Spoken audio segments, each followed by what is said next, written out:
The National Day of Prayer. This is very important because it was fabricated in the 1950s, and Reagan decided to emphasize it in the 1980s as a political ploy, so it's very important.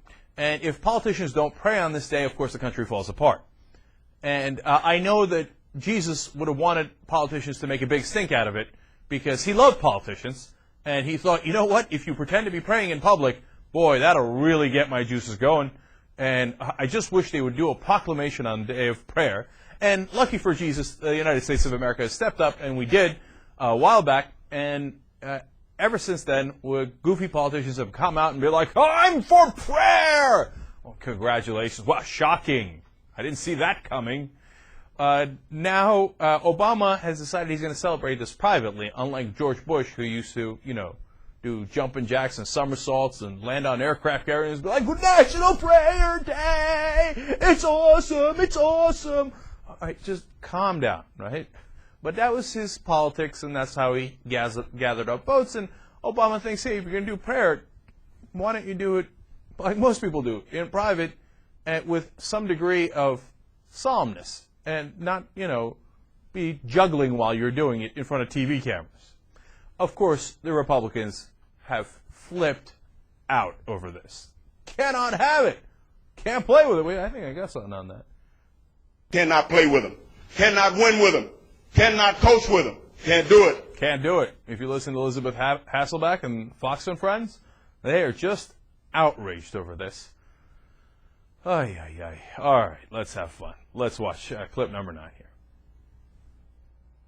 Elizabeth, today it's going to be a break from tradition because for the last 8 years, President George W. Bush had observed the National Prayer Day with an observance in the East Room of the White House. They also went to the National Prayer Breakfast. Barack Obama has said he is going to observe the day in private rather than make a public thing out of it. Yeah, I think that this has been a tradition in our country since 1952 with Truman, is that correct?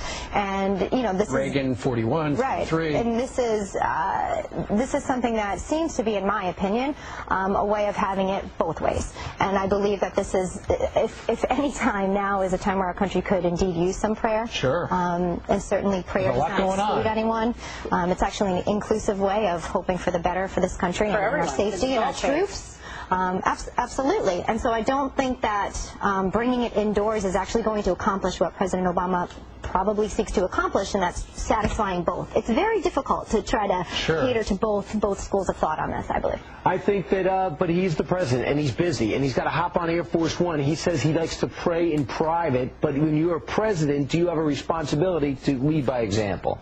Sure, and I think that we are looking to him today to lead this country, and it has been a huge tradition. It is also one that has been protected in our country through our Constitution. We should be able to gather and pray as we see fit, and it's disappointing, I think, on behalf of people who have been attending these ceremonies for years and years, to not have something public and just a proclamation in private doesn't seem to cut it. Here's what bothers me about it, Elizabeth, is that it seems like he's acquiescing to the PC part of society that says, hey, to be religious isn't cool.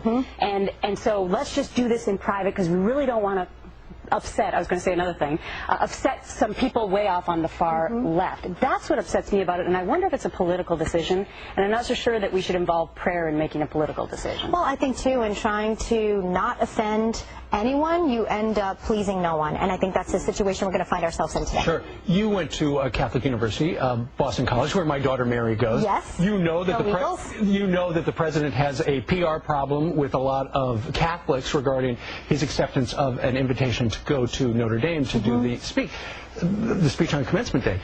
It seems like this is a missed opportunity. This would be a great chance to show that he is all-inclusive. And the other thing is, and we've got a graphic that shows all the churches that are nearby the White House. He makes time to go to Ray's Hellburger with Joe Biden. He does not make time to go in public today to National Prayer Day. So many funny parts of that. They're a walking joke. Michael and I earlier in the week said, hey, you know what? I bet conservatives one day say he went to Ray's Hellburger, and he just did it. He just said it. Instead of going to church, he's going to Hellburger. Is that the kind of thing that Obama does?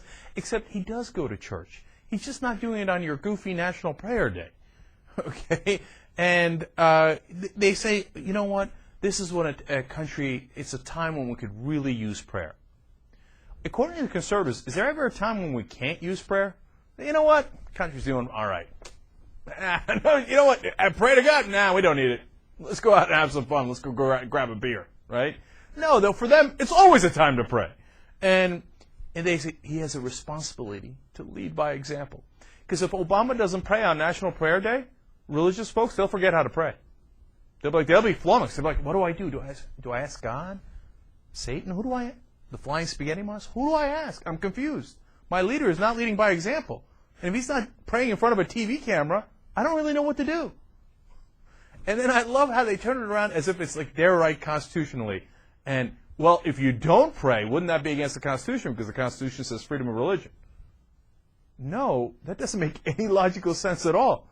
That means you can pray if you want to, or you don't pray if you don't want to. It's not mandated that you pray. Now, on the flip side of this is the atheists and the agnostics who are also mad at Obama, who say that, you know what, he should abolish this holiday. In fact, they're suing the government, and the government is responding, saying that it's a fine holiday, and how could he file a brief on behalf of the government defending this thing? Look, politicians do goofy things all the time. We celebrate, National Lacrosse Day. The other day I told you about how Obama was celebrating Older Americans Month. Okay, apparently May 2009 is Older Americans Month. Do they need to be celebrated?